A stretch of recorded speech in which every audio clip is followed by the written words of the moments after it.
అందరికీ praise the lord.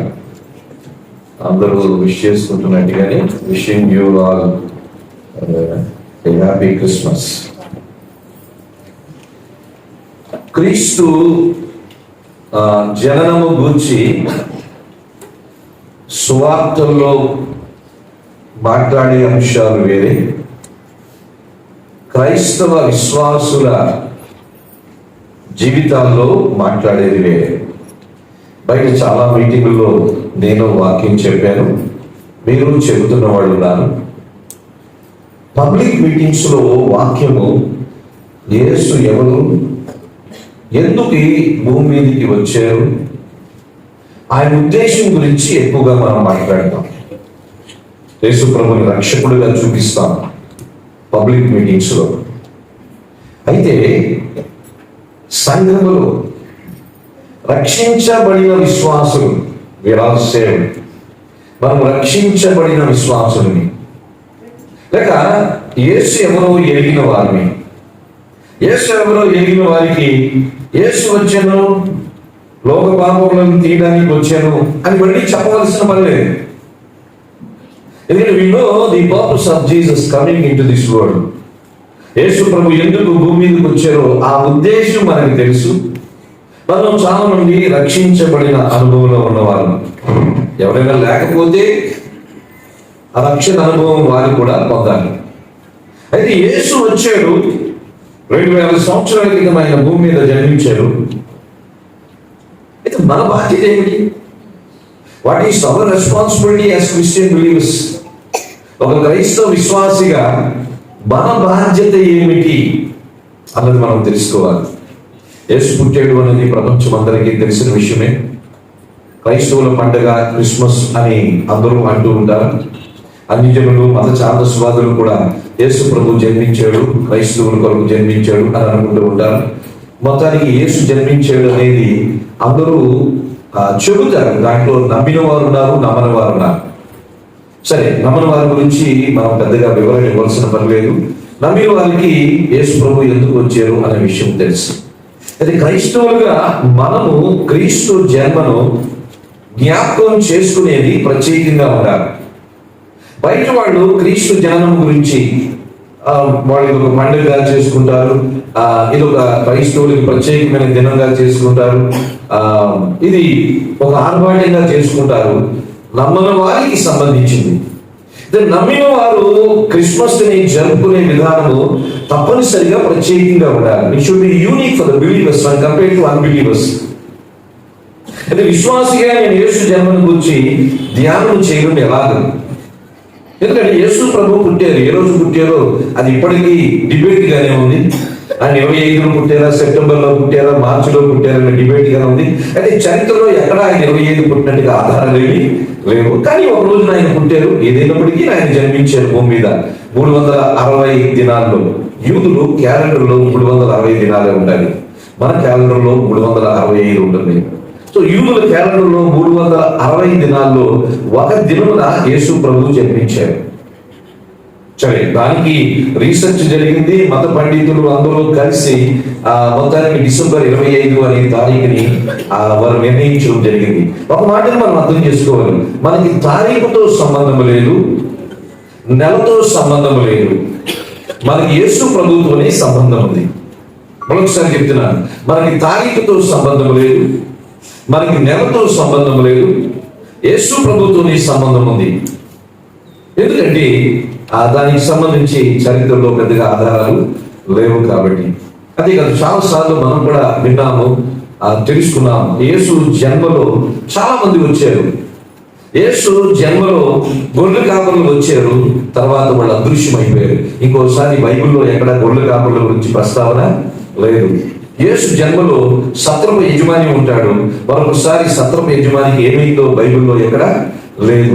యేసు జన్మలో సుమియోను అనే భక్తిపరుడు ఉంటాడు, తర్వాత సుమియోను అనే భక్తిపరుడు ఏమైపోయాడో తెలియదు. యేసు జననంలో యెరూషలేము మందిరంలో అన్న అనే ప్రవక్తి విధవరాలు ఉంటుంది, తర్వాత ఆమె ఏమైపోయిందో ఎవరికి తెలియదు. యేసు జన్మలో జ్ఞానులు ఉన్నారు, వాళ్ళు ఎంతమంది వచ్చారో తెలియదు, కానీ బహుమానాలు 3 ఇచ్చారు కాబట్టి 3 అని అనుకుంటాం. కానీ జ్ఞానుల సంఖ్య ఎప్పటికీ మనకి తెలియదు. జ్ఞానులు వచ్చారు, తర్వాత ఏమైపోయారో మనకి తెలియదు. హేరోదు కనబడతాడు, తర్వాత హేరోదు ఆత్మహత్య చేసుకొని చనిపోయినట్టుగా చరిత్ర చెప్తుంది. యేసు జననంలో చాలా మంది ఉన్నారు, తర్వాత వాళ్ళు కనుమరుగైపోయారు. తర్వాత వాళ్ళు ఎక్కడ జీవించారు, ఏమైపోయారు, వాళ్ళు యేసు ప్రభు గురించి ఏ కార్యాలు చేశారో బైబిల్లో ఎక్కడ ప్రస్తావన లేదు. జ్ఞానులు వచ్చి యేసు ప్రభుని ఆరాధన చేశారు, తర్వాత ఎక్కడైనా చర్చ పెట్టారో లేదో మనకు తెలియదు. తర్వాత గొర్రెల కాపరులు వచ్చారు, యేసు ప్రభుని స్తుతించారు, బెత్లెహేములో ప్రకటించారు. తర్వాత వాళ్ళు ఎక్కడైనా సంఘం స్థాపించారా, వాళ్ళు ఏదైనా సేవకులు పాస్టర్లు అయిపోయారా మనకు తెలియదు. షిమయోను అనే భక్తిపరుడు, నీతిమంతుడు, నెలలు నిండని ఆ యేసుని చేతిలో తీసుకున్నాడు. నా జీవితం ధన్యమైపోయింది అనుకున్నాడు. తర్వాత ఏమైపోయాడో తెలియదు. తను ఏమైనా సేవకుడు అయ్యాడా, సంఘం పెట్టాడో కూడా మనకు తెలియదు. వారిని దేవుడు మరుగు చేశాడు. చాలా జాగ్రత్త ఉన్నారు.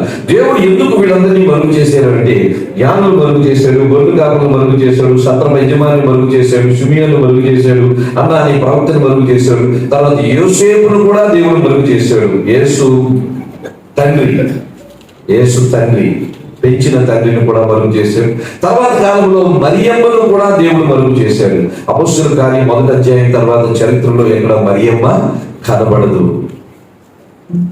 ఎందుకు దేవుడు వీళ్ళందరినీ మరుగు చేశారంటే, ఒకవేళ వాళ్ళే ఎక్కువ కాలం బ్రతికి ఉండుంటే ఏం జరిగేదో చెప్తాను.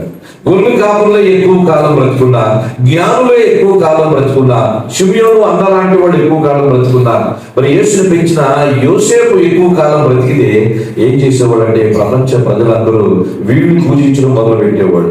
ఎందుకంటే యేసుని మీరు చూసేది కదా, మీరు చాలా ధన్యులు అని గొర్రెల కాపులను పూజించడం మొదలు పెట్టేవాళ్ళు, జ్ఞానులు పూజించడం మొదలు పెట్టేవాళ్ళు, షిమియోని పూజించడం మొదలు పెట్టేవారు. మరి షిమియోన్ గారు యేసు ప్రభు మీ చేతుల్లో తీసుకున్నారు కదా, ఒకసారి మీ చేతుల్లో సెకండ్ ఇవ్వండి అనేవాడు. ఎందుకంటే ఈ క్రైస్తవులు దేనికైనా తెగిస్తారు. దేవుడిని మర్చిపోయి ఏదైనా చేయడానికి క్రైస్తవులు తెగిస్తారు. ఆ మధ్యన భారతదేశానికి దాదాపు 15-20 సంవత్సరాల క్రితం బిల్ క్లింటన్ అమెరికా అధ్యక్షుడు మన ఇండియన్ పార్లమెంట్కి వచ్చాడు. అమెరికా అధ్యక్షుడు బిల్ క్లింటన్ ఇండియన్ పార్లమెంట్ కి వచ్చి ఇండియన్ పార్లమెంట్ లో ఉభయ సభల్లో మాట్లాడాడు. అంటే రాజ్యసభ శాసన మరి ఆ లోక్సభ పార్లమెంటేరియన్ తో ఆయన మాట్లాడాడు. ఆయన మాట్లాడి దిగి వస్తున్నప్పుడు ఎంపీలు ఎగబడ్డారు.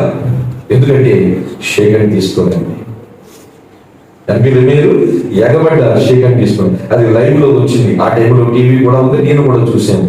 తర్వాత మన ఎంపీల మీద చాలా విమర్శలు వచ్చినాయి.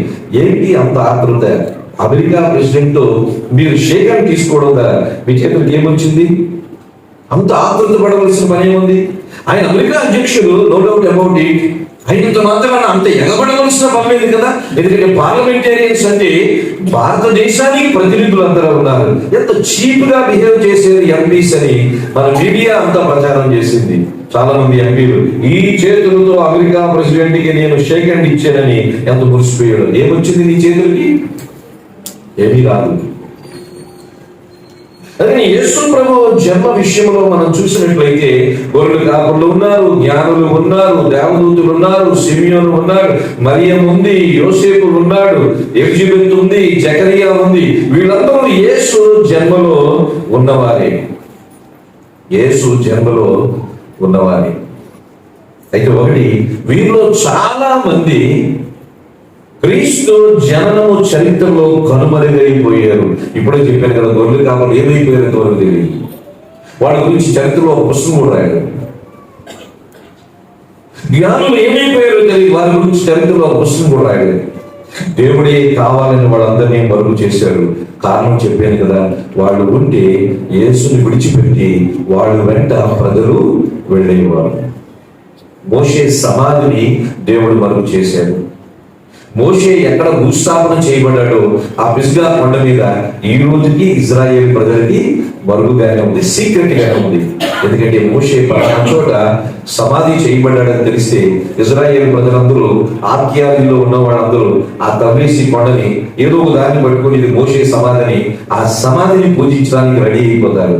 అది మరుగు చేశాడు. దేవుడికి తప్ప మోషే ఎక్కడ మరణించాడు, ఎక్కడ సమాధి చేయబడ్డాడు ఈ రోజుకి ప్రపంచానికి తెలియదు. దాదాపు 5000 సంవత్సరాలు అయిపోయింది.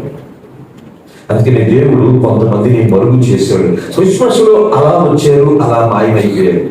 మనం కూడా అర్థం చేసుకోవాలి, క్రిస్మస్ లో అలా వచ్చి అలా మాయమైపోయిన వాడి గురించి 2000 సంవత్సరాలు మాట్లాడుకోవాల్సిన పని ఏమీ లేదు. క్రిస్మస్ లో అలా వచ్చి అలా మాయమైపోయారు ఎవరు జ్ఞానులు, అలా వచ్చి అలా మాయమైపోయారు గొర్రెలు కాపరులు, అలా వచ్చి అలా మాయమైపోయాడు సిమియోను, అలా వచ్చి అలా మాయమైపోయింది అన్నాని ప్రవృత్తి. కానీ అలా అదృశ్యమైన వారి గురించే 2000 సంవత్సరాలు క్రైస్తవులు మాట్లాడుకుంటున్నారు. ఈ రోజుకి సజీవుడైన యేసుని గురించి మాట్లాడుకోవడం మానేశారు. బతికిన వారి గురించి మాట్లాడడం లేదు. అలా వచ్చి అలా అదృశ్యమైపోయిన వీరి గురించి మాట్లాడుకుంటున్నాం. అంటే we are not giving importance to Jesus Christ, we are giving importance to the extra character during the birth of Jesus Christ. యేసు పుట్టుకలో ఎక్స్ట్రా వీళ్ళందరూ ఎవరు? వీళ్ళు ఎక్స్ట్రాల గురించి మాట్లాడుకుంటుంది క్రైస్తవత్వము. అసలు ఆయన గురించి క్రైస్తవత్వం మాట్లాడుకోవడం లేదు. ఇది saddest story of Christmas. Christmas లో బాధాకరమైన విషయం ఏంటంటే సైడ్ యాక్టర్ల గురించే ధ్యానం చేస్తున్నాము, అసలు హీరో గురించి ధ్యానము మానేసాం. ఎవరో కాదు, క్రైస్తవులు అనబడిన వారే. యేసు మాకు దేవుడు అనబడిన వాడే. అందుకని 25 ఎప్పుడు ముగిసిపోతుంది అని చూశాను. ఈరోజు ముగిసిపోతుంది. ఈ నైట్ నాకు చాలా హ్యాపీగా ఉంటుంది. ఎందుకంటే 2025 క్రిస్మస్ కంప్లీట్ అయిపోతుంది. ఎందుకంటే జరగకూడనివన్నీ క్రిస్మస్ కాలంలో జరుగుతున్నాయి, మాట్లాడకూడనివన్నీ క్రిస్మస్ కాలంలో జరుగుతున్నాయి, చెయ్యకూడని కార్యాలన్నీ క్రిస్మస్ కాలంలోనే చేస్తున్నారు. ఇవంతా క్రీస్తుకు అవమానం, క్రైస్తవత్వానికి చాలా చెడ్డ పేరు తీసుకుని వస్తుంది. ఇది అర్థం చేసుకోవాలి. అందుకని క్రిస్మస్ లో క్రైస్తవులు క్రిస్మస్ ని సెలబ్రేట్ చేసుకునే విధానం వేరే, క్రైస్తవేతరులు క్రిస్మస్ ని సెలబ్రేట్ చేసుకునే విధానం వేరే. సత్యసాయి బాబా బ్రతుకున్నప్పుడు ఆ పుట్టపర్తిలో ప్రశాంతి నిలయంలో క్రిస్మస్ సెలబ్రేషన్ జరుగుతుంది. మీకు తెలుసా లేదు? సత్యసాయి బాబా 364 దినాలు కాషాయ వస్త్రం వేసుకునేవాడు, క్రిస్మస్ రోజున వైట్ డ్రెస్ వేసుకునేవాడు. వీళ్ళకి ఎంతమంది తెలుసా లేదు? సత్యసాయి బాబా 365 దినాలు 364 దినాలు కాషాయ వస్త్రం వేసుకుని ప్రజలకు దర్శనమిచ్చేవాడు ప్రశాంతి నిలయంలో. క్రిస్మస్ రోజున మాత్రం ఆయన కూడా వైట్ డ్రెస్ వేసుకొని ప్రశాంతి నిలయంలో అద్భుతంగా క్రిస్మస్ సెలబ్రేషన్లు జరిగాయి. ఈ రోజుకి జరుగుతున్నాయి.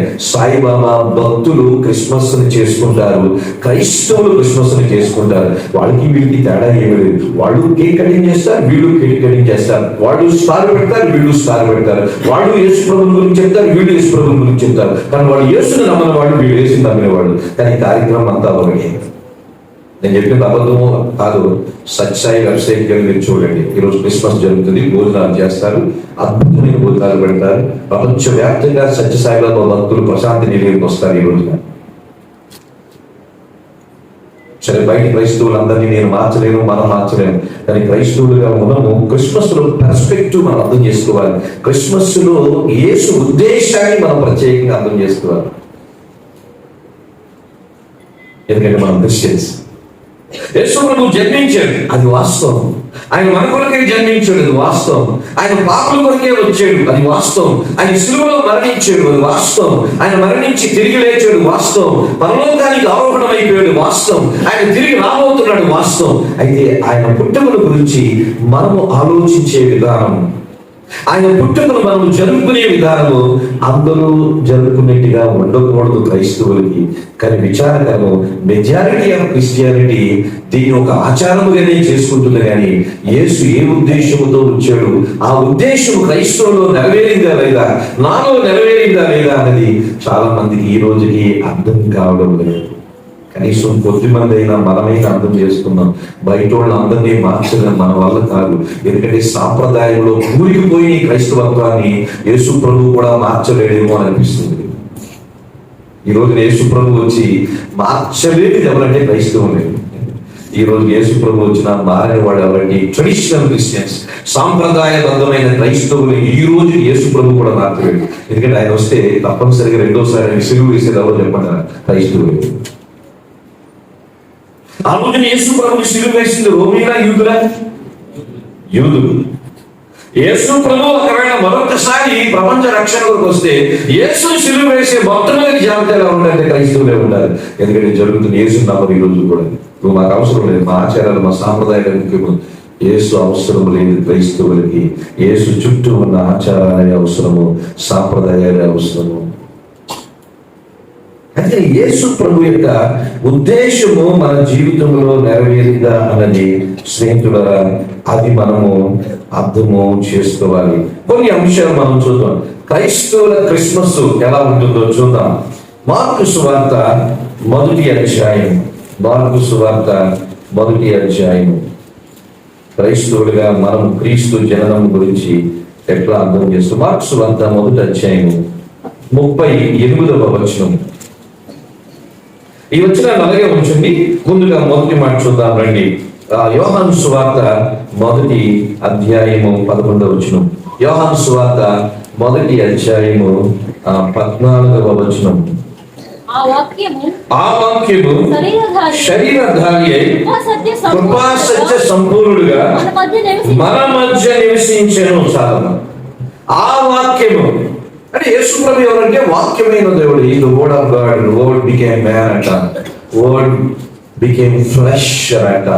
వాక్యము శరీరాన్ని కప్పుకొని వచ్చింది. యేసు ప్రభు ఎవరంటే వాక్యమైన దేవుడు. ఆది నుండి వాక్యముగా ఉన్న దేవుడు. మీరు ప్రవక్తల పుస్తకాలు చదువుతూ ఉంటే, మరి యెషయా గ్రంథము కానీ, ఇర్మియా గ్రంథము కానీ, మలాకీ గ్రంథము కానీ చూసినట్లయితే ప్రతి అధ్యాయములో మొదటి వచనములో ఏమని రాయబడి ఉన్నదంటే, యెహోవా వాక్కు ప్రత్యక్షమాయెను అని రాయబడి ఉంటుంది. వాక్కు ప్రత్యక్షమైంది ప్రవక్తలకి. పాత నిబంధన కాలంలో వాక్కు ప్రత్యక్షమైంది. ఆ ప్రత్యక్షమైన వాక్కు, ఆ రోజుల్లో వాక్కు ప్రత్యక్షమైంది. ప్రత్యక్షత స్వరము ద్వారా వినబడింది. ఎవరు మనిషిని చూడలేదు. యెహోవా వాక్కు యెషయా ప్రత్యక్షమైంది. యెషయా యెహోవా వాక్కుని విన్నాడు, యెహోవాని చూడలేదు. ఏదో దర్శనములో చూసాడు 6వ అధ్యాయంలో. ఇర్మియా యెహోవా వాక్కుని విన్నాడు, కానీ యెహోవాని చూడలేదు. అలాగే యెహెజ్కేలు యెహోవా వాక్కుని విన్నాడు, కానీ యెహోవాని చూడలేదు. దానియేలుకి యెహోవా వాక్కు ప్రత్యక్షత వచ్చింది, కానీ దానియేలు ఎక్కడ దేవుని ప్రత్యక్షంగా చూడలేదు. ప్రవక్తలకి దేవుని వాక్కు ప్రత్యక్షత వచ్చింది, కానీ ప్రవక్తలు ఎవరు దేవుని ప్రత్యక్షంగా చూడలేదు. ఏ వాక్కు అయితే వారికి ప్రత్యక్షమైందో ఆ వాక్కు వినబడింది కానీ కనబడలేదు. ఆ వాక్కు వినబడింది కానీ కనబడలేదు. They heard the word but they never saw the word. ఆ కనబడని వాక్యము ఒక రోజున శరీరాన్ని కప్పుకొని బెత్లెహేములో పుట్టింది. అదే యేసు ప్రభు. ఆ కనబడని వాక్యము మానవ దేహాన్ని కప్పుకొని వచ్చి బెత్లెహేములో పుట్టింది. అదే యేసు ప్రభు. అందుకని ఆ వాక్యము శరీరధారి అయి కృపాసత్య సంపూర్ణుడిగా మన మధ్య నివసించెను. ఏ వాక్కు అయితే ఆది నుంచి మాట్లాడుతూ వచ్చిందో, ఏ వాక్కు అయితే ఈ విశ్వాన్ని సృష్టించిందో, ఏ వాక్కు అయితే ఆది నుంచి ప్రజలతో మాట్లాడుతూ ఉందో, ఆ వాక్కు 2000 సంవత్సరాల క్రితము బెత్లెహేములో ఒక మానవ శరీరాన్ని కప్పుకొని వచ్చింది. ఆ వాక్కుకే పెట్టబడిన పేరు ఏమిటంటే యేసు క్రీస్తు ప్రభువు. వాక్యము శరీరధారి అయి వచ్చింది. The word became flesh and lived amongst us. ఏ వాక్యమైతే మన మధ్యకు వచ్చిందో అదే యేసు ప్రభు అంటున్నాం కదా. మరి ఆ వాక్యానికి మనం విలువిస్తున్నామా? మొట్టమొదటి క్రిస్మస్ లో మనం అర్థం చేసుకోవాల్సింది ఏంటంటే వాక్యము శరీరధారి అయ్యింది. అంటే వాక్యమే మానవుల మధ్య నివసించింది 33.5 సంవత్సరాలు. మరి ఆ వాక్యము శరీరధారిగా వచ్చిందనుకుంటే మనం నమ్ముతున్నాం. కాబట్టి ఆ వాక్యానికి మనం ఎంత విలువిస్తున్నాం? ఎందుకంటే వాక్యమే కదా యేసుప్రభు. యేసుప్రభువే వాక్యము, వాక్యమే యేసుప్రభు. ఆ వాక్యమే శరీరధారిగా వచ్చింది. చూడండి, హెబ్రీయులకు రాసిన పత్రిక 1వ అధ్యాయము 1వ వచనాన్ని కూడా చూద్దాం. హెబ్రీయులకు రాసిన పత్రిక మొదటి అధ్యాయము మొదటి వచనం. పూర్వకాలమందు నానా సమయములోను నానా విధములుగాను ప్రవక్తల ద్వారా మన పితరులతో మాట్లాడిన దేవుడు ఈ దినముల అంతమందు కుమారుని ద్వారా మనతో మాట్లాడను. చూడండి, ఈ దినముల అంతమందు కుమారుని ద్వారా మనతో మాట్లాడను. The word became flesh and the word started speaking to us. పూర్వకాలము నానా సమయములలో నానా విధములుగా ప్రవక్తల ద్వారా మన పితరులతో మాట్లాడిన దేవుడు. పూర్వకాలము అంటే పాత నిబంధన కాలంలో దేవుడు తన వాక్కు ద్వారా మాట్లాడాడు. అంటే యేసు ప్రభువే వాక్కు ద్వారా మాట్లాడాడు. కానీ ఈ దినముల అంతమందు కుమారుని ద్వారా మనతో మాట్లాడుతున్నాడు. అంటే ఈ రోజుల్లో దేవుడు మనతో ఎలా మాట్లాడుతున్నాడు? కుమారుడు వలన ఎలా మాట్లాడుతున్నాడు? యేసు ప్రభు ద్వారా ఎలా మాట్లాడుతున్నాడు అంటే యేసే వాక్యము, వాక్యమే యేసు. యేసే వాక్యము, వాక్యమే యేసు. ఈ రోజున యేసు ప్రభు మనతో మాట్లాడుతున్నాడు. ఎలా మాట్లాడుతున్నాడంటే వాక్యము ద్వారా మాట్లాడుతున్నాడు. He speaking to people through his word. ఈ రోజున యేసు ప్రభు మన మధ్య లేడు. 2000 సంవత్సరాల క్రితం జన్మించాడు. 33 సంవత్సరాలు జీవించాడు. పరలోకానికి ఆరోహణం అయిపోయాడు. ఇక అయిపోయింది ఆయన చరిత్ర? అవ్వలేదు. ఈ రోజు మన మధ్య ఉన్నాడు. ఎలా ఉన్నాడు? వాక్యముగా ఉన్నాడు. ఈ రోజు మనతో మాట్లాడుతున్నాడు. ఎలా మాట్లాడుతున్నాడు? వాక్యముతో మాట్లాడుతున్నాడు. ఈ దినముల అంతమందు అనగా ఆయన రాకడి నుంచి ఇప్పుడు వాక్యము ద్వారా మనతో మాట్లాడుతున్నాడు. క్రిస్మస్ అంటే వాక్యము వచ్చుట, వాక్యము మాట్లాడుట. క్రిస్మస్ అంటే వాక్యము వచ్చుట, వాక్యము మాట్లాడుట. మరి యేసు ప్రభు వాక్యముగా ఈ భూమి మీదకి వచ్చి ఆయన ప్రజలకి బోధించాడు. మరి ఆ వాక్యానికి మనం విలువిస్తున్నాము. Are we giving importance to the word of God? వాక్యమై ఉన్న దేవుడు అని మనం నమ్ముతున్నాము. మరి ఆ వాక్యమే శరీరాన్ని కప్పుకొని వచ్చిందని విశ్వసిస్తున్నాము. మరి ఆ వాక్యానికి మనం ఎంత విలువిస్తున్నాము? స్నేహితులను అర్థం చేసుకోండి, వాక్యానికి మనం విలువ ఇవ్వాలి. We must give importance to the word of God. క్రైస్తవుల క్రిస్మస్ ఎలా ఉండాలంటే వాక్యానికి ప్రాధాన్యత ఇచ్చేవారిగా ఉండాలి. నేను చెప్తాను, చర్చతో సంబంధం లేదు, డినామినేషన్తో సంబంధం లేదు, వాక్యముతోనే సంబంధం మనకి. చర్చతో సంబంధం లేదు, డినామినేషన్తో సంబంధం లేదు. మనకి సంబంధం అలా ఎవరితో? వాక్యముతోనే సంబంధం. వాక్యమై ఉన్న యేసుక్రీస్తు ప్రభుతోనే సంబంధం. ఎందుకంటే ఆ వాక్యమే శరీరాన్ని కప్పుకొని ఈ భూమి మీదకి వచ్చింది. మరి ఆ వాక్యానికి మనం విలువిస్తున్నామా? విలువ ఇవ్వాలి. ఆ వాక్యాన్ని చదవాలి, ఆ వాక్యాన్ని ధ్యానం చేయాలి. మనకి క్రిస్మస్ ఎప్పుడు వస్తుందంటే వాక్యాన్ని విలువించినప్పుడు వస్తుంది. లోకానికి క్రిస్మస్ ఎప్పుడు వచ్చిందంటే యేసు బెత్లెహేములో జన్మించినప్పుడు లోకానికి క్రిస్మస్ వచ్చింది. అయితే మనకి క్రిస్మస్ ఎప్పుడు వస్తుందంటే ఆ వాక్యానికి మనం ప్రాధాన్యత ఇస్తే అది మనకి Christmas. when you give importance to the word of God, that becomes your Christmas. ఆ వాక్యాన్ని మనం విలువ ఇవ్వాలి. ఎందుకంటే వాక్యమైన దేవుడు మనకు అర్థమవుతాడు. వాక్యాన్ని ధ్యానం చేస్తూ ఉన్నప్పుడు ఆ యేసు ప్రభు అర్థమవుతాడు. అనగా క్రిస్మస్ దేవుడు మనకు అర్థం కావాలంటే వాక్యమును ధ్యానం చేయాలి. క్రిస్మస్ దేవుడు మనకు అర్థం కావాలంటే వాక్యానికి మనం ప్రాధాన్యత ఇవ్వాలి. ఆ ప్రాధాన్యత ఇవ్వడం లేదు. విచారణ. నేను చెప్తాను, ఇక్కడ కన్నా మంచి వాక్యం చెప్పే సంఘము తాడేపల్లిగూడలో ఉంటే నాతో సహా అందరూ అక్కడికే వెళ్ళిపోతాం. ఎందుకంటే మీ టైం ఇక్కడ వేస్ట్ చేయకూడదు. ఇక్కడ కన్నా మంచి వాక్యం చెప్పబడే సంఘము ఉందా లేదో నాకు తెలియదు. లేదు అని నేను అన్ను. ఉంటే మీ సమయం ఇక్కడ వృధా చేయొద్దు, నా సమయం కూడా నేను వృధా చేయదు. అందరం అక్కడికే వెళ్దాం. ఎందుకంటే వాక్యం కొరకే బ్రతుకుతున్నాం. వాక్యమే ముఖ్యమైపోయింది. వాక్యమే ముఖ్యం. Church building is not important, word of God is important. Denomination is not important, word of God is important. Pastor is not important, word of God is important. కానీ ప్రజలందరూ దేనికి ఇంపార్టెంట్ ఇస్తున్నారు? యేసు ప్రభువును వదిలేశారు. యేసు ప్రభువును వదిలేశారు. క్రైస్తవులు యేసు ప్రభువును ఎప్పుడు వదిలేశారు? క్రైస్తవులు యేసును వదిలేసి మనిషిని వెంబడిస్తున్నారు. మనిషికి ఫేవరెట్ అయిపోయారు, యేసుకి ఫేవరెట్ రావడం లేదు. ఎవరు మనిషికి ఫేవరెట్ అయిపోయారు. ఆయన గొప్పవాడంటే ఈయన గొప్పవాడు, ఆయన కావాలంటే ఆయన కావాలి, ఆయన గొప్పవాడంటే ఇదే జరుగుతుంది. కానీ దేవునికి ప్రాధాన్యత లేదు. దేవునికి ప్రాధాన్యత లేదు. అందుకని మనం అర్థం చేసుకోవాల్సింది ఏమిటంటే స్నేహితులారా, యేసు ప్రభువు భూలోకానికి వచ్చాడు. శరీరధారిగా వచ్చాడు అంటే వాక్యమే శరీరాన్ని కప్పుకొని వచ్చింది. అదే యేసు ప్రభు అని అంటున్నాము. మరి వాక్యముగా వచ్చిన ఆయనకి కూర్చోండి, అందరూ ఎవరు కలదు కూర్చోండి.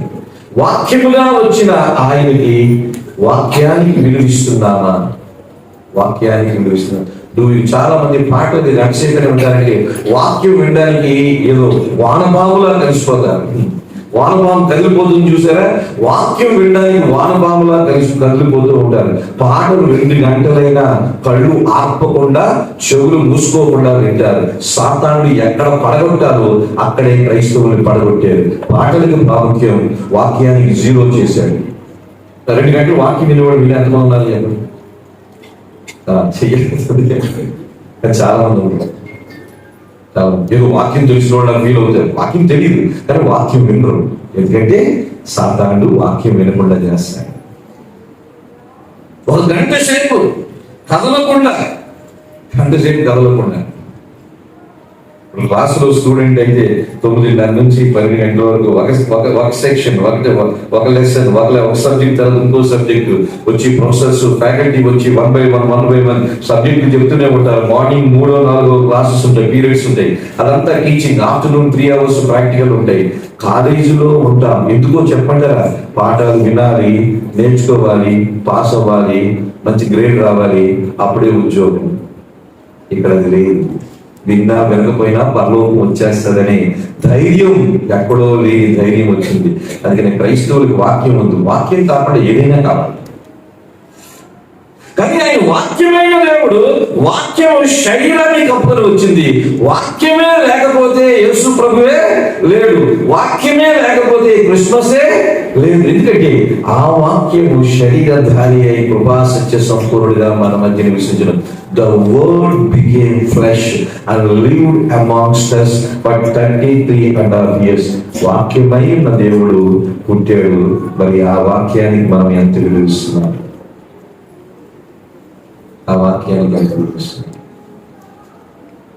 యేసు పుట్టాడు అని మనం చెప్పకపోయినా ఆయన పుట్టాడు అనేది వాస్తవం కదా. యేసు పుట్టాడని మనం చెప్పకపోయినా ఆయన పుట్టాడని వాస్తవం. యేసు మరణించాడని మనం చెప్పకపోయినా ఆయన మరణం అనేది వాస్తవం. యేసు పునరుద్ధానం చెందాడని చెప్పకపోయినా ఆయన పునరుద్ధానం చెందడం అనేది వాస్తవం. యేసు తిరిగి రాబోతున్నాడని చెప్పకపోయినా మనం చెప్పకపోయినా రావాల్సినోడు వస్తాడు. బికాస్ ఇవన్నీ సత్యాలు, ఫ్యాక్ట్స్. ఇవన్నీ సత్యం. ఇటువంటి వాక్యము శరీరధారి అయి కృపా సత్య సమృద్ధిగా పరిపూర్ణుడిగా మన మధ్య ఉన్నాడు. స్నేహితులారా, వాక్యానికి అందరూ బైబిల్ చదవండి, బాగా చదవండి. క్రైస్తవులకు నేను చెప్పేది రక్షణ పొందిన వారు చెప్పేది. 2025 సంవత్సరంలో బైబిల్లో కొంచెం జ్ఞానములైనా మీరు ఎదిగారా?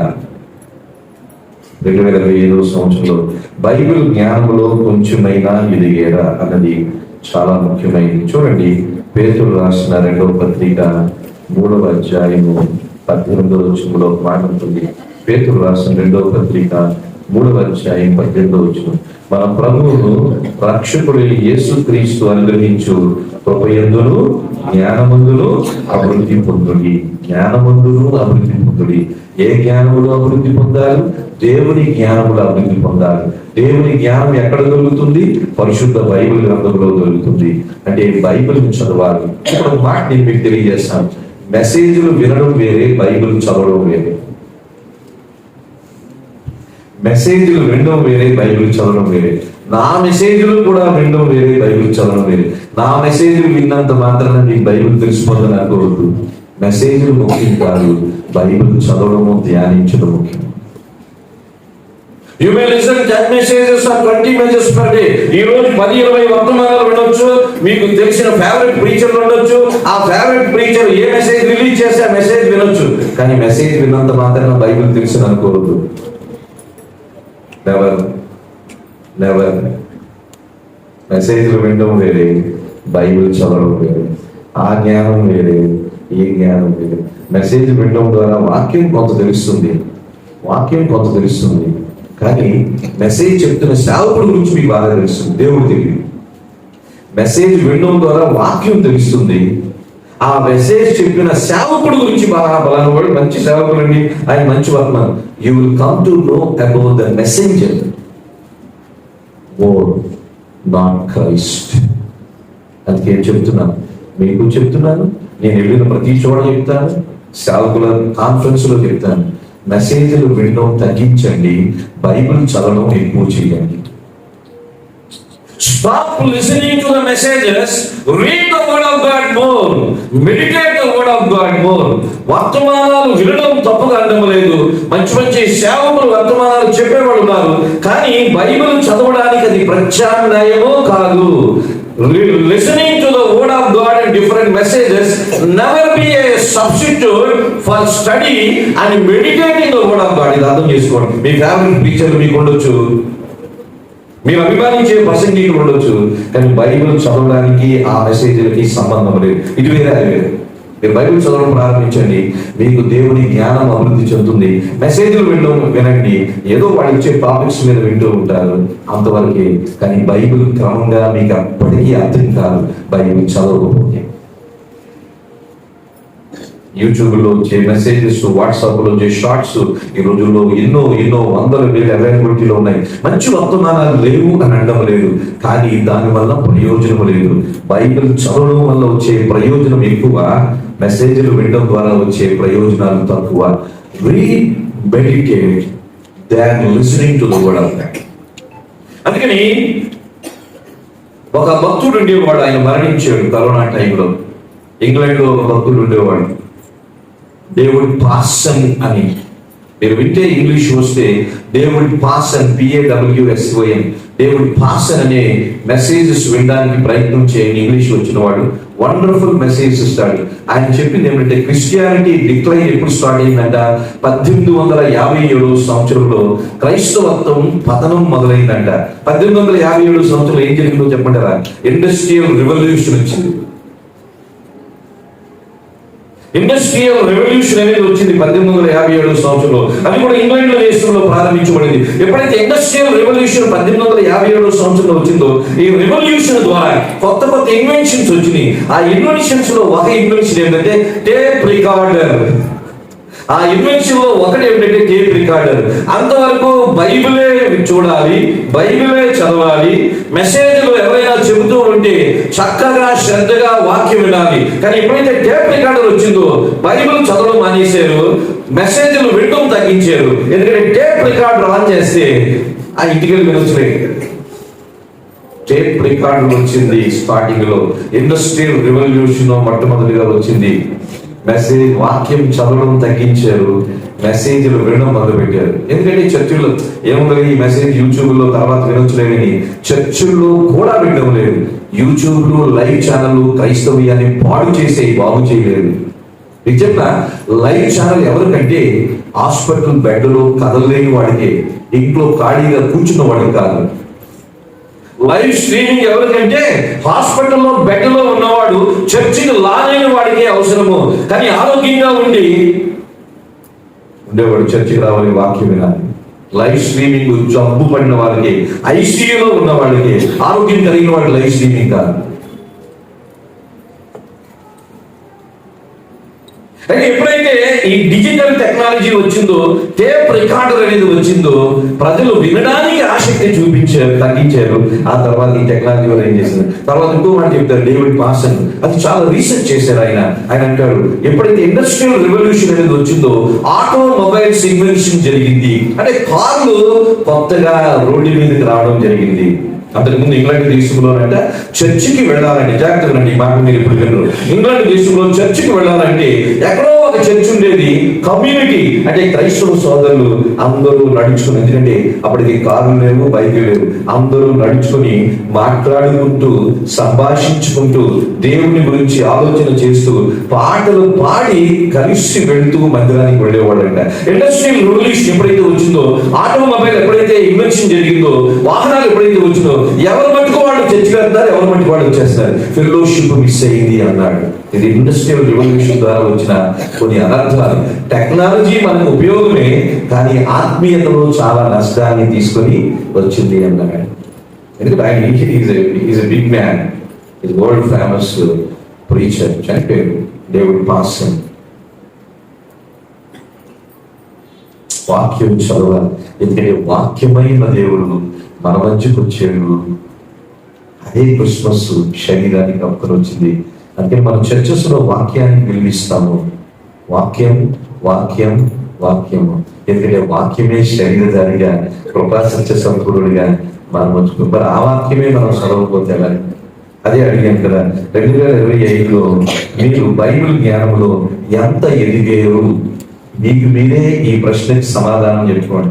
2024లో ఎంత ఉన్నాం అలాగే ఉన్నాం, ఇప్పుడు 2026లో కూడా అలాగే ఉంటామంటే అంటే యేసుని కూర్చిన జ్ఞానంలో మీరు పెరగలేదు.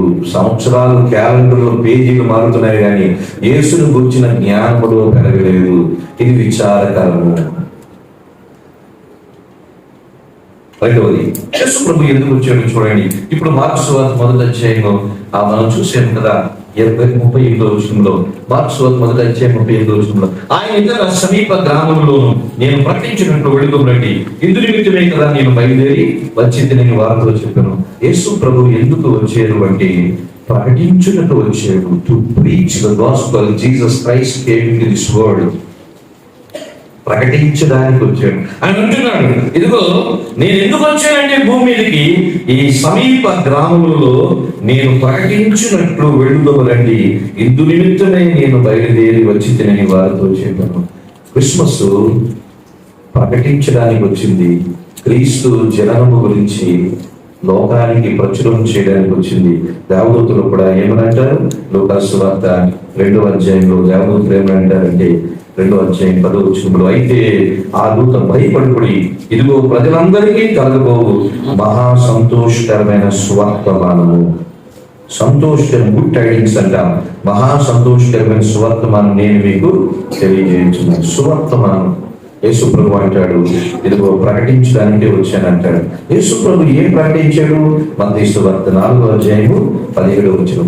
యేసు ప్రభు భూమి మీదకి వచ్చి ప్రకటించింది ఏంటో చెప్పండి. యేసు ప్రభు భూమి మీదకి వచ్చి పాటలు పాడలేదు. యేసు ప్రభు భూమి మీదకి వచ్చి ప్రకటన చేశాడు. క్రైస్తవ్యం కొంత కలుషితం అయిపోయింది పాటల ద్వారా. క్రిస్మస్ సీజన్ లో ఎంతమంది పాటలు రిలీజ్ చేశారు. నాకు తెలిసిన వాళ్ళు పాటలు రిలీజ్ చేశారు. విచిత్రం ఏమిటంటే వాళ్ళ పేరు చెప్పను కానీ ఆడు కూడా పాటలు రిలీజ్ చేశాడు. కొడుకు పాటలు రిలీజ్ చేశాడు. తల్లి పాటలు రిలీజ్ చేసింది. ఆడు పూర్తిగా అన్య ఆచారాల్లో ఉంటారు. పేరు చెప్పను, ఈ ఊళ్ళో చాలా పెద్ద ఉంటారు. పాటలు రిలీజ్ చేశారు. వాక్యం సున్నా. చర్చికే రారు వాడు. చర్చికి వెళ్ళినా కూర్చుంటారు. వాక్యం అయిపోయిన వెంటనే ముగింపు ప్రాంతంలో లేచి వెళ్ళిపోతారు. వీళ్ళు కూడా పాటలు రిలీజ్ చేశారు. ఎంత చీప్ అయిపోయింది తెలుసు. మళ్ళీ దాన్ని నాకు అలవాటు చేసి బ్రదర్ ప్రమోట్ చేయడం అన్నాడు అంటున్నారు. ఆ కొడుకు దీని బాగాలేదు. నేను వెంటనే ఏం చేస్తానంటే అటువంటి మెసేజ్ క్లియర్ చేస్తాను. అంటే అది చూసినట్టు ఉండాలి, ఇంకోటి పంపించినట్టు కూడా ఉంటుంది. క్లియర్ చేస్తాను. పాటలు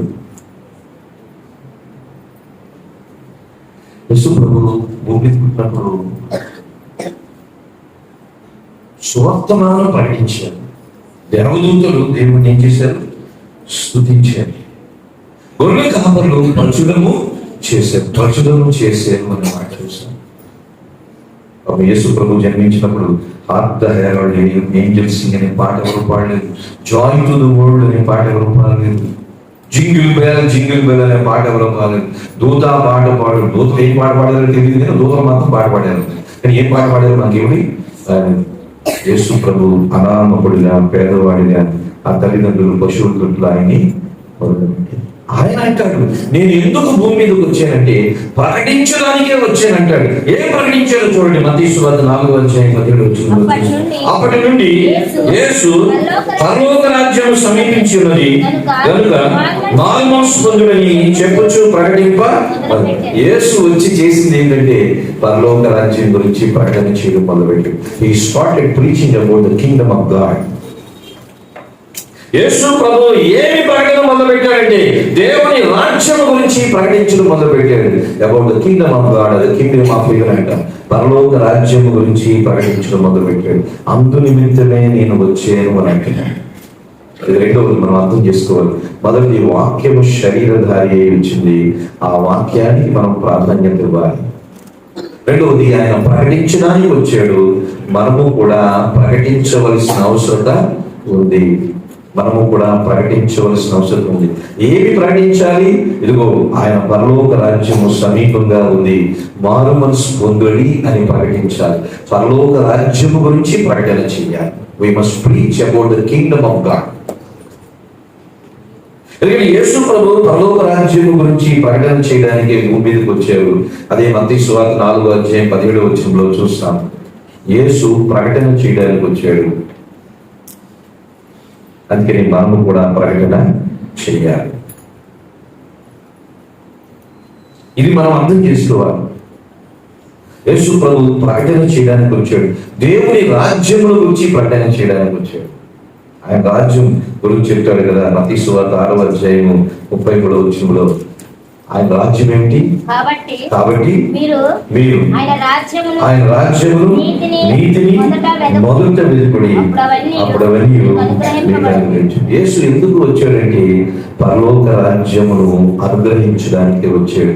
Jesus Christ came into this world to give the eternal life. పరలోక రాజ్యాన్ని ఇవ్వడానికి వచ్చాడు. పరలోక రాజ్యాన్ని ఇవ్వడానికి వచ్చాడు.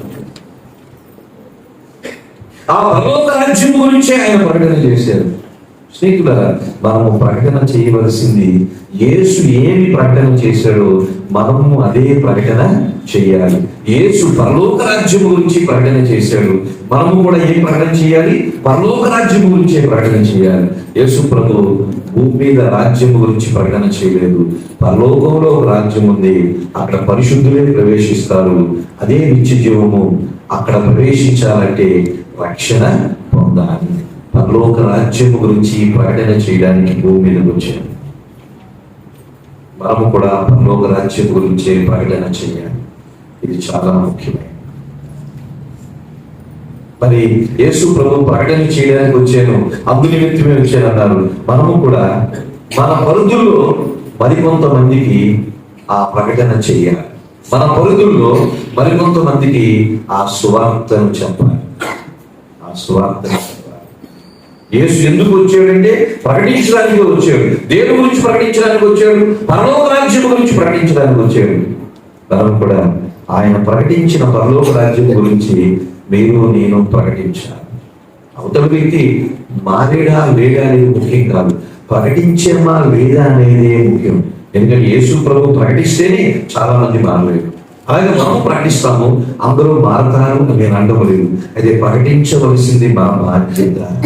We must preach about the kingdom of God. ఒక రాజ్యం ఉంది, మనమందరము ఆ రాజ్యము కొరకే ప్రయాణం చేస్తున్నాం. ఒక రోజున మనమందరము ఆ రాజ్యములో ఉంటాం. ఆ రాజ్యానికి మనల్ని వారసులు చేయడానికి ఆ రాజ్యము నుంచి భూమి మీదకి వచ్చాడు యేసు ప్రభు మనిషిగా. ఆ పరలోక రాజ్యానికి మనల్ని వారసులు చేయడానికి ఆ పరలోకం నుంచి యేసు ప్రభు భూమి మీదకి వచ్చాడు. He came from heavenly kingdom to this earthly kingdom to take us to heavenly kingdom. పరలోక రాజ్యం నుంచి భూమి మీదకి వచ్చాడు. భూమి మీద ఉన్న మనల్ని పరలోక రాజ్యానికి తీసుకుని వెళ్ళడానికి, అది ప్రకటించడానికి నేను వచ్చానన్నాడు. మనము చెప్పాలి, మన పిల్లలకి చెప్పాలి. పిల్లలు సండే స్కూల్ పిల్లలు వాక్యాలు చెప్పారు, చాలా సంతోషం. అయితే వాళ్ళు వాక్యాలు చెప్పారు కానీ ఆ వాక్యాల అర్థాలు ఎవరికి తెలియదు. ఏదో కంఠస్థం చేశారు. కంఠస్థం దేని మీద ఆధారపడి ఉందంటే జ్ఞాపక శక్తి మీద ఆధారపడి ఉంది. వాళ్ళకి జ్ఞాపక శక్తిని బట్టి ఎక్కువ కంఠస్థం చేస్తారు. అలాగని ఆ వాక్యానికి అర్థం వాడికి తెలుసని ఎవరికి వాక్యం అర్థం తెలియదు, ఎవరికి తెలియదు. కానీ వాక్యాలు కంఠస్థం చేశారు, అందరూ మైకి రోజు చెప్పారు, సభాష. అర్థం చెప్పవలసింది మనం తల్లిదండ్రులు. ఎందుకంటే ఆ వాక్యం అర్థం తెలియకపోతే కేవలం కంఠస్థం చేయడం మాత్రమే ఉంటుంది, ఆ వాక్యం యొక్క నిజమైనప్పుడు. అందుకని పాత నిబంధనగా ఉద్యోగం వారవారు చేయాలంటాడు. నువ్వు కూర్చున్నప్పుడు, నువ్వు లేచినప్పుడు ఆ దేవుని గురించి ఏం చేయాలంట? మాట్లాడాలంట. ఇంటి గౌనులకి వాటిని తగిలించాలంట. కన్నుల ముందు బాస్యములుగా ఉన్న చేతులు కట్టుకోవాలంట. యూదులు ఏం చేసేవాళ్ళు? ఇక్కడ వాక్యం పట్టుకునేవాడు, ఇక్కడ వాక్యం కాదు, ఇక్కడ వాక్యం పట్టుకునేవాడు, ఇక్కడ వాక్యం పట్టుకునేవాడు, ద్వారబంధాలకు వాక్యం కట్టుకునేవాడు. వాడు కూర్చున్నా లేచినా భోజనం దగ్గర వాక్యం మాట్లాడేవాడంట, నడుస్తున్నప్పుడు వాక్యం గురించి మాట్లాడేవాడంట. ఇదంతా ఇశ్రాయేలు తల్లిదండ్రులు పిల్లల దగ్గర చెప్పేవాడంట. అయితే ఇది పాత నిబంధన అనుకుంటాం, అది అయిపోయింది. కొత్త నిబంధన గ్రంథంలో ఇది పెద్ద లేదు. పిల్లలు లేక పెద్దలైనా సరే ఆ వాక్యం మనం తెలుసుకోవాలి, ఆ వాక్యం అర్థం తెలుసుకోవాలి. ఆ పరలోక రాజ్యం గురించి పిల్లలకు కూడా తెలియజేయాలి. మన పిల్లలకు మంచి విద్యను ఇస్తున్నా మంచిది, పిల్లలకు మంచి బట్టలు ఇస్తున్నా మంచిది, పిల్లల ఆరోగ్యం కొరకు ఏవేవో చేస్తున్నా మంచిది. అయితే పిల్లల భక్తి గురించి కూడా మనం ఆలోచన చేయాలి, వాళ్ళ ఆధ్యాత్మిక స్థితి గురించి కూడా ఆలోచన చేయాలి. మనము పరలోక రాజ్యం గురించి ప్రకటన చేయాలి. ఇక్కడున్న చేరిన ప్రతి ఒక్కరూ కూడా ఏదో ఒక రూపంలో సువార్త పనిలో ఉండాలి. ప్రతి ఒక్కరికి సువార్త పని ఉంది, ప్రతి ఒక్కరి మీద సువార్త భారం ఉంది. మనం వెలిగించాలి. ఎప్పుడంటే నేను వెలిగించబడినప్పుడు. అందుకే యేసు ప్రభు భూమి మీదకి ఎందుకు వచ్చాడంటే ప్రకటించడానికే వచ్చాడు. ఏం ప్రకటించడానికి వచ్చాడని మనం చూసాం 4:17 మత్తయి సువార్తలో. పరలోక రాజ్యం గురించి ప్రకటించడానికి వచ్చాడు. మనము ఆ పరలోక రాజ్యం గురించి ప్రకటించే పనిలో ఉండాలి. ఏదో దేశమంతా తిరగవలసిన పని లేదు, ఊర్లు తిరగవలసిన పని లేదు. ఎవరో ఒకరిద్దరికి మన స్నేహితులతో, శ్రేయోభిలాషులతో, మన బంధువులతో యేసు ప్రభుని గురించి చెప్పాలి. ఈ పని మన మీద ఉంది. ఎందుకంటే ఇప్పుడు యేసు ప్రభు భూమి మీద లేడు, భూమి మీద ఆయన తరపున మనం ఉన్నాం. మనం ఆ పని చేయాలి, మనము ప్రకటన చేయాలి. మొదటి వాక్యం అయిన దేవుడు, రెండవది ప్రకటన చేసిన దేవుడు, మూడవది మనం చూద్దాం మత్తయి సువార్త 20వ అధ్యాయము 23వ వచనం, 20వ అధ్యాయము 28వ వచనం చూస్తే, అలాగే మనుష్య కుమారుడు పరిచారం చేయించుకున్నట్టు రాలేని కానీ పరిచారం చేయుటకును అనేకులకు ప్రతిగా విమోచన కైగారంగా తన ప్రాణము ఇచ్చుటకును వచ్చిందని చెప్పారు. మూడవది యేసు ప్రభు ఎందుకు వచ్చారంటే పరిచారం చేయడానికే వచ్చాడు.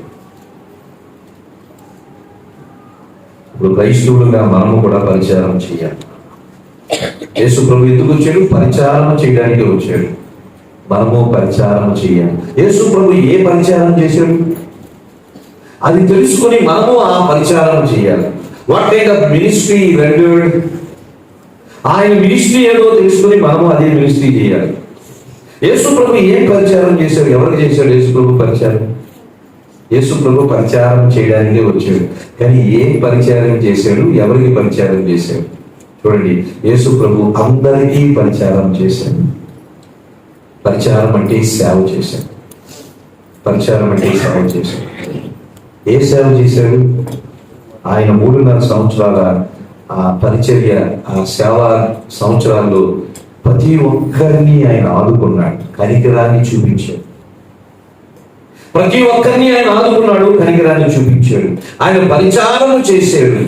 అనగా ఆపదలో ఉన్న వారిని ఆదుకున్నాడు, కష్టాల్లో ఉన్న వారిని ఆదుకున్నాడు, రోగుల్ని స్వస్థపరిచాడు. అబ్బో, వాళ్ళు యూదులా అన్యజనులా అని వ్యత్యాసం లేకుండా అవసరతలో ఉన్న ప్రతి ఒక్కరికి యేసు ప్రభు ఏం చేశాడు? పరిచారం చేశాడు. ఆయన సహాయం కోరి వచ్చిన ప్రతి ఒక్కరికి యేసు ప్రభు ఏం చేశాడు? సేవ చేశాడు. ఆయన దగ్గరికి వచ్చిన వాడిని, ఆయన సహాయం కోరిన ప్రతి ఒక్కరికి ఆయన సేవ చేశాడు. ఈ షోడ్ నో డిస్క్రిమినేషన్. ఎక్కడ ఆయన వ్యత్యాసము చూపించలేదు. ఆయన పరిచారం చేశాడు, అనగా సేవ చేశాడు. ఇప్పుడు మనం ఏం చేయాలి? పరిచారం. సేవ చేయడం అంటే పాస్టర్లు అయిపోవడం కాదు, సేవ చేయడం అంటే చర్చిలు పెట్టడం కాదు. ఇది అన్నిటికన్నా లాస్ట్ లో జరగాలి. చర్చిలు పెట్టడం అనేది అన్నింటిలో లాస్ట్ జరగాలి. నేను అందరూ సేవ చేయడానికి చర్చిలు పెట్టడానికి రావడం జరిగింది. సేవ అంటే అర్థం అని చెబుతున్నాను. యేసు ప్రభు పేరిట కనికరంతో కూడిన కార్యాలు చేయాలి. ఎవరైనా కష్టాల్లో ఉన్నప్పుడు, ఆపదలో ఉన్నప్పుడు, ఇబ్బందుల్లో ఉన్నప్పుడు వారికి దేవుని ప్రేమను ఏం చేయాలి? చూపించాలి. We should do some charity in the name of Christ. Mother Teresa అదే చేసింది కదా. మదర్ తెరీసా అక్కడ చర్చిని స్థాపించలేదు. మదర్ తెరీసా పాస్టర్ గారు కాదు, పాస్టర్ అంతకన్నా కాదు. మదర్ తెరీసా యేసు తరపున పరిచారం చేసిన ఒక తల్లి అంటే. ఆ పరిచారం ద్వారా, సేవ ద్వారా ఆమె ఎన్ని వేల మందిని, ఎన్ని లక్షల మందిని ప్రభు వైపు నడిపించిందో మనము కూడా అటువంటి పరిచారము సేవ చేయాలి. యేసు ప్రభు కష్టంలో ఉన్న ప్రతి ఒక్కరిని ఆదుకున్నాడు. ఈ ప్రశ్న మనం వేసుకోవాలి. 2025 సంవత్సరము ఈ రోజు 25వ తారీఖు వచ్చింది. ఈ సంవత్సరంలో మన వలన మన మన మన సహాయం పొందిన వాడు ఎంతమంది ఉన్నారు? ఈ 2025లో మన సహాయం పొందిన వాడు ఎంతమంది ఉన్నారు? ఇతరుల సహాయం మనం పొందిన స్థితిలో ఉండవచ్చు. మన ద్వారా ఎవరైనా ఎంతో కొంత మేలు పొందేరా? మన ద్వారా ఎంతో కొంత సహాయం పొందిన వాడు ఉన్నారా? ఆలోచన చేయాలి. అవును, నా ద్వారా కొంతమందికి మేలు కలిగింది ఈ సంవత్సరంలో, నా ద్వారా కొంతమందికి సహాయం కలిగింది ఈ సంవత్సరంలో అని అనబడింది ఏదైనా ఉంది. మన క్రైస్తవులు అవ్వచ్చు, అన్ని జనులు అవ్వచ్చు, ఎవరైనా సరే కష్టాల్లో ఉన్న వారిని ఆదుకోవాల్సింది మనమే, శ్రమల్లో ఉన్న వారిని ఆదుకోవాల్సింది మనమే, కనికరం చూపించవలసింది మనమే, ప్రేమను చూపించవలసింది మనమే. ఆయన పరిచారం చేయడానికే వచ్చాడు, కానీ పరిచారం చేయించుకుంటే రాలేదు. మనం కూడా ఎవరో ఒకరికి సేవ చేయాలి. క్రిస్మస్ అంటే ఇతరులకు చేసేదే సేవ. యేసు ప్రభు కేవలం పుట్టి శిలువలో మరణించడం వెళ్ళిపోలేదు. డైరెక్ట్ గా పుట్టిన తర్వాత ఆయన శిలువకు వెళ్ళలేదు. మధ్యలో 3.5 సంవత్సరాల గ్యాప్ ఉంది. ఈ 3.5 సంవత్సరాలు బోధించాడు, సేవ చేశాడు, బోధించాడు, సేవ చేశాడు. ఆయన పుట్టిన మరణించడం కొరకే, కానీ మధ్యలో 3.5 సంవత్సరాల కాల పరిమితిలో సేవ చేశాడు. మనం ఎవరికి సేవ చేశాం? మన ద్వారా సహాయం పొందిన వాళ్ళు ఎవరున్నారు ఈ సంవత్సరంలో? ఆలోచన చేయాలి.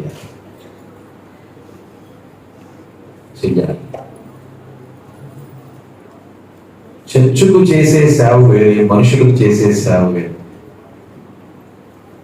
కొన్ని సందర్భాల్లో క్రైస్తవంలో ఉన్న పెద్ద లోపం ఏమిటంటే, సంఘానికి కానుకలు ఇచ్చేవాళ్ళు ఉంటారు. ఒకటి ఆలోచించి, మీరు ఇచ్చే కానుకలు సంఘంలో కరెక్ట్ గా ఉపయోగిస్తున్నారా లేదా? మీరు ఇచ్చే కానుక సంఘంలో కరెక్ట్ గా ఉపయోగిస్తున్నారా? దాన్ని సేవకుడే వాడుకుంటున్నాడా? సేవకుడు కారు కొనుక్కోవడం, సేవకురాలు ఖరీదైన వస్త్రాలు వేసుకోవడం, వాళ్ళ ఇంట్లో లగ్జరీ వస్తువులు కొనుక్కోవడం. సంఘము ద్వారా వచ్చే కానుకలు సేవకుడు, సంఘము ఎలా వాడుతున్నారు అది తెలుసుకొని మీ కానుకలు వాడు ఎలా వాడితే నాకెందుకు, నేను దేవునికి ఇస్తున్నాను అని అనుకుంటే మీ అంత అమాయకులు భూమి ధనం లేదు. ఎందుకంటే మీ కళ్ళెదురుగా మీ కానుకలు నిరుపయోగం అవుతున్నాయంటే, మీ కళ్ళెదురుగా మీ ఇచ్చే కానుకలు ఒక వ్యక్తి భోగము కొరకు, ఒక సంఘ భోగము కొరకు వాడుతున్నారంటే మీరు ఇచ్చే కానుక వృధా చేస్తున్నారు. మీకు అన్ని తెలిసే చేస్తున్నారు. ఆ లోపంలో మీకు పాత్ర ఉంది అని ఆలోచించేయండి. ఆ తప్పులో మీకు పాత్ర ఉంది. పేదవారు కనబడలేదా? దిక్కులేని వారు కనబడలేదా? కష్టాల్లో ఉన్నవారు కనబడలేదా? చర్చికి డబ్బులు కానుకలు ఇవ్వద్దని అనడం లేదు. అయితే సంఘము ఆ కానుకల్ని సరైన విధానంలో వాడితేనే చర్చికి ఇవ్వండి. సంఘము కానుకల్ని నిరుపయోగం చేసి భోగానికి వాడితే రూపాయి నాణ్యము కూడా సంఘానికి ఇవ్వద్దు. ఇస్తే ఆ తప్పులో మీరు భాగస్తులు. దేవుడికి మీరు లెక్క అప్పచెప్పాలి. మీ కానుకల వల్ల మీకు మేలు కలగదు. కొన్నిసార్లు అనుకుంటూ దేవుడికి ఇచ్చాను, దేవుడు ఏ ఆశీర్వాదం రాదు మీకు రాదు. ఎందుకంటే మీరు ఇచ్చేది అక్కడ దేవుని కొరకు వినియోగించబడడం లేదు, అక్కడ మోసపూరితంగా కానుకలు వినియోగిస్తున్నారు. అది తెలుసుకొని చేయండి. పేదవారి గురించి ఆలోచించండి, దిక్కులేని వారి గురించి ఆలోచించేయండి, అనాథల గురించి ఆలోచన చేయండి. ఎక్కడైతే సంఘములో కానుకలు నిరుపయోగంగా ఉన్నాయో అక్కడ ఇవ్వద్దు. ఎక్కడైతే సేవకుడు భోగంలో ఉన్నాడో ఒక రూపాయి కూడా సేవకుడికి కానుక ఇవ్వద్దు. ఖచ్చితంగా చెప్తున్నాను నేను. మీరు పాటిస్తే పర్వాలేదు, పాటించకపోయినా మీ ఇష్టం. అలాగని మీకు ఏదో దీవెన ఆశీర్వాదం రాదు. యేసు ప్రభు పరిచారం చేయడానికి వచ్చాడు, మనము పరిచారం చేయడానికి ఉన్నాం. మనము సేవ చెయ్యాలి. చాలా మంది ఉన్నారు భారతదేశంలో సేవకు కొదువేమి లేదు. ఎటు చూసినా అక్కర్లో ఉన్నవాళ్ళు ఉన్నారు, ఎటు చూసినా కష్టాల్లో శ్రమల్లో ఉన్నవారు ఉన్నారు. మీకు తోచింది దేవుడు మీకు ప్రేరేపించిన రీతిలో ప్రజలకు ఎడల కనికరం చూపించాలి. We must show compassion towards people. కనికరం చూపించాలి. చాలా మంది అజ్ఞానంగా కానుకలు దేవునికి ఇచ్చేసి అన్ని దేవునికి ఇస్తున్నారు, మంచిది ఇవ్వండి. అయితే అక్కడ మంచిగా ఉపయోగిస్తున్నారు లేదో మీరు తెలుసుకొని ఇవ్వండి. కానీ పక్కనే పేదవాడు ఉంటాడు, ఆడికి కనీసం రూపాయి కూడా ఇవ్వరు. దేవుడు అలా చేయమన్నాడు, దేవుడు అలా చేయమన్నాడు. ఆలోచించి దేవుని భాగం దేవునికి ఇస్తాం, అది తప్పేమి కాదు. అక్కడ నిరుపయోగం లేకపోతే యేసు ప్రభు సేవ చేయడానికి వచ్చాడు, పరిచారం చేయడానికి వచ్చాడు. మనము మన పరిధిలో తోటి మానవులకి ఏదో ఒక రకమైన సహాయకులుగా ఉండాలి. ఈ ప్రశ్న మీరే సమాధానం చెప్పుకోండి. 2025లో మీ ద్వారా సేవ పొందిన వాడు ఎంతమంది ఉన్నారు? మీ ద్వారా మీరు పొందిన వాడు ఎంతమంది? నాకు నేను ప్రశ్నించుకుంటాను, మీకు మీరు ప్రశ్నించుకుంటాను. చర్చకి అంత ఇచ్చారో లెక్కేసుకోండి, అది వేరే ఇది వేరే. ఎందుకంటే యేసు ప్రభు పరిచారం చేయడానికి వచ్చాడు. అది డబ్బు విషయమే కాదు, కష్టాల్లో ఉన్నవాడిని యేసు ప్రభు శిష్యుల పాదాలను కూడా కడిగి తుడిచాడు. ఆ విధంగా పరిచారం చేశాడు. మనం కూడా కష్టాల్లో ఉన్నవాడిని, ఇబ్బందుల్లో ఉన్నవాడిని, ఏదో మనకి తోచింది, దేవుడు ప్రేరేపించింది, మాట సహాయము, ప్రెజెన్స్, మనం అక్కడికి వెళ్ళి సహాయము, ప్రార్థనా సహాయము, ఆర్థిక సహాయము, సమయాన్ని వెచ్చించి కొంతసేపు అక్కడ ఏదో ఒక రీతిలో మన ద్వారా ఇతరులకు ఏం కావాలి, ఒక సేవ జరగాలి. ఏదో ఒక రీతిలో మన ద్వారా ఇతరులకి సేవ జరగాలి, పరిచారము జరగాలి, సేవ జరగాలి. ఇది ప్రతి ఒక్కరూ ఆలోచించారు. యేసు ప్రభు ఎందుకు వచ్చాడంటే సేవ చేయడానికే వచ్చాడు, సేవ చేయించుకోవడానికి రాలేదు. He came to minister but not to be ministered. ఇది మూడవది. నాలుగో చెప్తున్నాను చూడండి, అక్కడ మత్తయి సువార్త 20:8 ఉంటుంది. అనేకులకు ప్రతిగా విమోచన క్రయధనంగా తన ప్రాణము నిచ్చుటకును వచ్చానని చెప్పాను. యేసు ప్రభు ప్రాణం పెట్టడానికే వచ్చాడు. క్రీస్తు జననము క్రీస్తు మరణం కొరకే వచ్చింది, ప్రాణం పెట్టడానికే వచ్చాడు. మనం ప్రాణం పెట్టాలి అంటే అర్థం ఏంటి? మనం కూడా త్యాగపూరితులుగా ఉండాలి. చూడండి, మత్తయి సువార్త 16వ ఒక మాట ఉంటుంది. మత్తయి సువార్త 16వ 24 చూస్తే, అప్పుడు యేసు తన శిష్యులను చూసి, ఎవడైనను నన్ను వెంబడింపగోని ఎడల తను ఉపేక్షించుకొని తన సిలువను ఎత్తుకొని నన్ను వెంబడింపను చాలు. నాలుగోది, చివరిగా ఈ మాట చెబుతున్నాను, మనము యేసు ప్రభుని గురించి ధ్యానం చేస్తున్నాం. యేసు ప్రభుని గురించి ధ్యానం చేస్తూ యేసు వచ్చి ఏం చేశాడో 3 విషయాలు మనం తెలుసుకున్నాం. యేసు వచ్చి చేసిన మొదటి పని ఏమిటి? ఆయన వాక్యముగా వచ్చాడు. వాక్యము శరీరాన్ని కప్పుకొని వచ్చింది. మనం వాక్యానికి విలువ ఇవ్వాలి. రెండవది, యేసు ప్రభు వచ్చి ఏం చేశాడు? ప్రకటన చేయడానికి వచ్చాడు. ఏ ప్రకటన? పరలోక రాజ్యం గురించి. మనము సువార్త మనకు అందుబాటులో ఉన్న సమయంలో చేయాలి. మూడవది, ఆయన వచ్చి ఏం చేశాడు? ఆ పరిచారం చేయడానికి వచ్చాడు. మనము మన పరిధుల్లో ఎవరికి వాళ్ళు కొంత పరిచారము, సేవ చేయాలి. నాలుగు ఎందుకు వచ్చాడండి? అనేకులకు ప్రతిగా విమోచన ప్రయోజనంగా ప్రాణం ఇవ్వడానికి వచ్చాడు. అంటే యేసు ప్రభు త్యాగం చేయడానికి వచ్చాడు. మనము త్యాగము చేయాలి. సాక్రిఫిషియల్ లైఫ్ అంటాం. యేసు ప్రభు తన ప్రాణాన్నే త్యాగం చేశాడు. ప్రాణం పెట్టడానికే వచ్చాను అన్నాడు.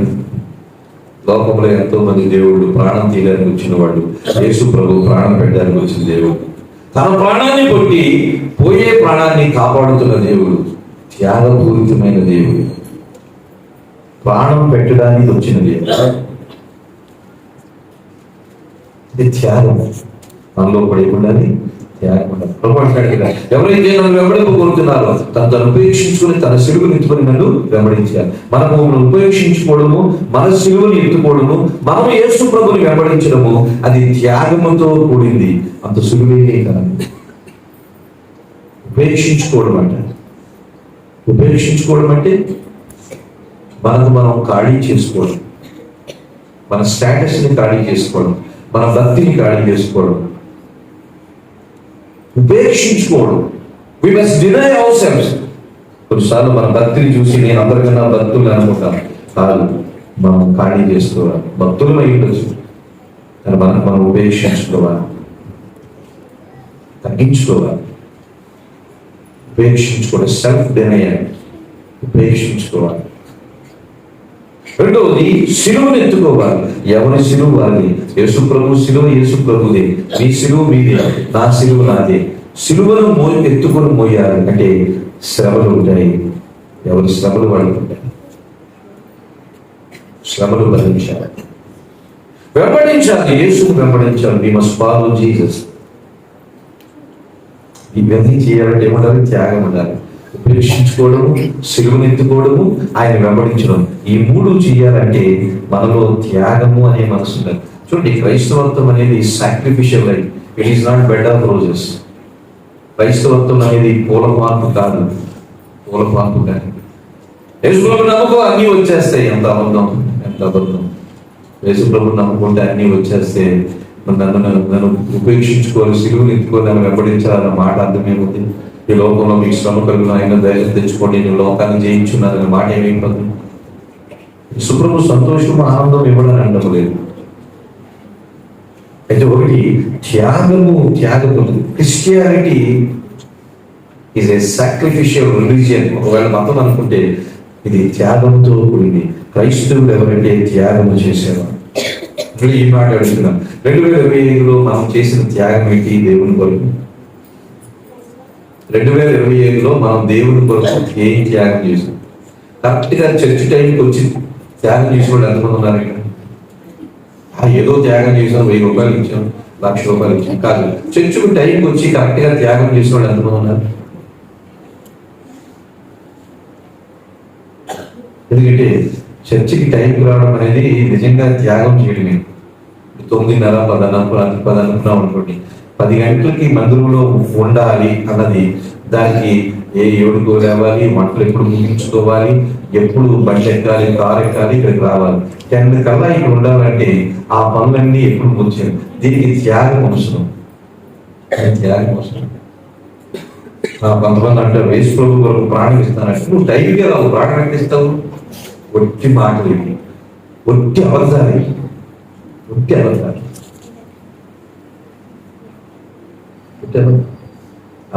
అమెరికా దేశంలో అయితే చర్చెస్ ఊరికి చాలా దూరం ఉంటాయి. 30-40 కిలోమీటర్ల దూరంగా ఉంటాయి అమెరికా దేశంలో.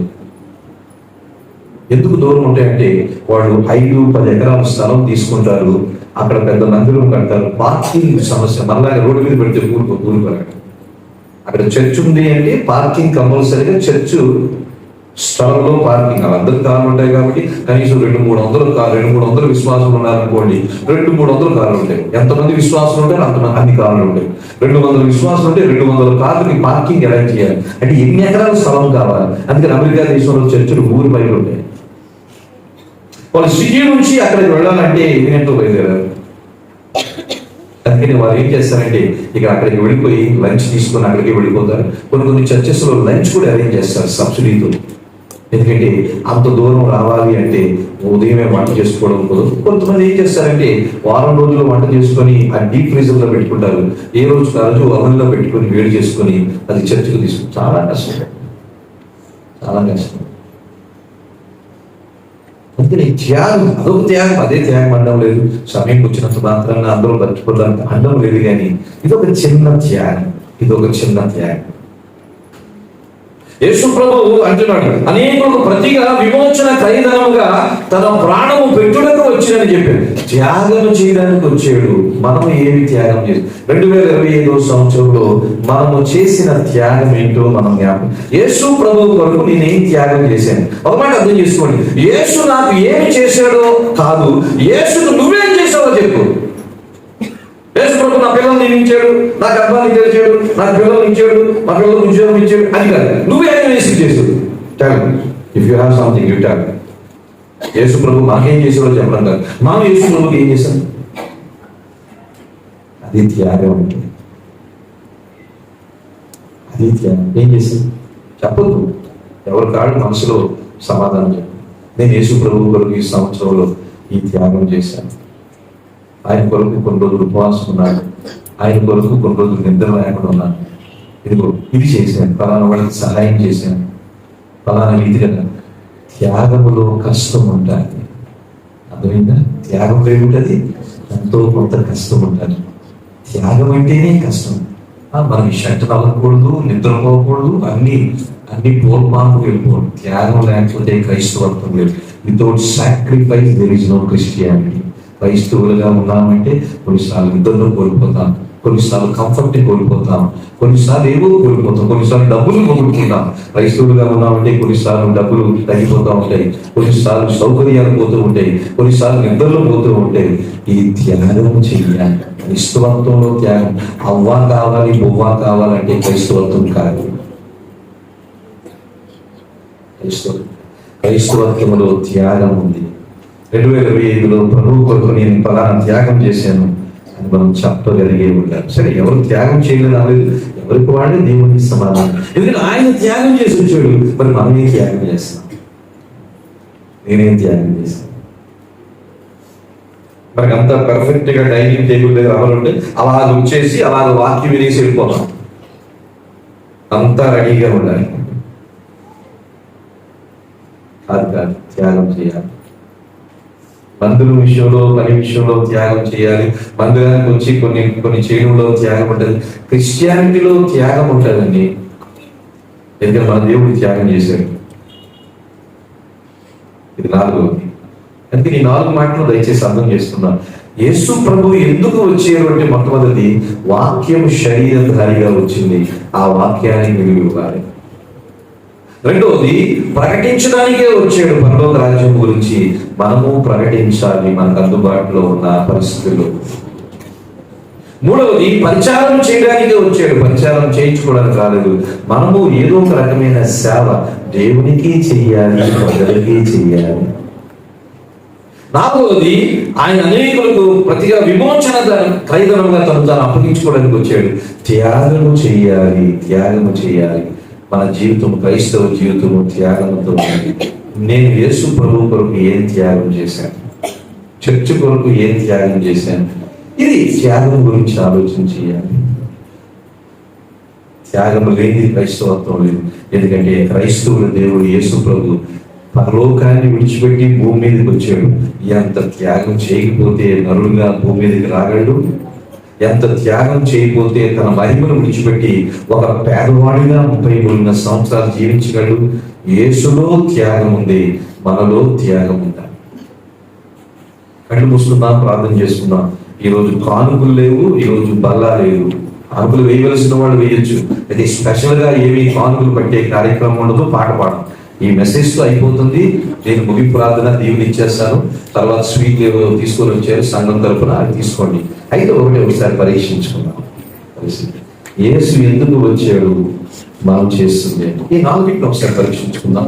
1-2 నిమిషాలు మౌనంగా ప్రార్థించాను. 1-2 నిమిషాలు ఎవరికి వాడము మౌనంగా ప్రార్థన చేస్తున్నాం. ఎవరు కదలదు, కూర్చోరు. ఎవరు కదలదు, మౌనంగా చెప్పబడిన వాక్యాన్ని జ్ఞాపకం చేస్తుంది. వాక్యం వచ్చింది భూమి మీద శరీరాన్ని కప్పుకొని, మరి ఆ వాక్యాన్ని మనం వ్యక్తీకరిస్తున్నాం. ఏదో క్రమానికి అలవాటు పడిపోయారు, ఏదో పద్ధతికి అలవాటు పడిపోయారు, ఏదో బోధకు అలవాటు పడిపోయారు. వాక్యానికి అలవాటు పడ్డామా? పరిశుద్ధ బైబిల్ గ్రంథానికి అలవాటు పడ్డామా? ఆలోచించే దేవుని జ్ఞానంలో వర్తిల్లాలన్నాడు. 2025 సంవత్సరంలో వాక్యములో ఎంత ఎదిగామో ప్రశ్నించుకోవాలి.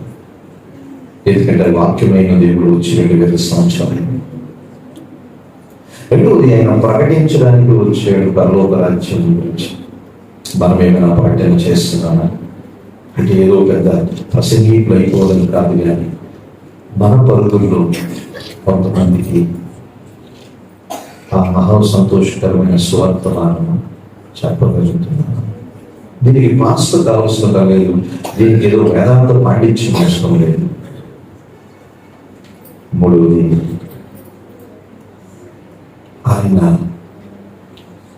సేవ చేయడానికి వచ్చాడు, ప్రచారం చేయడానికి వచ్చాడు, చేయించుకోవడానికి కాదు. Christianity is not a white colour job. This is not white colour job. ఏదో కంఫర్ట్ గా నుండి అలా వెళ్ళిపోవడం కాదు.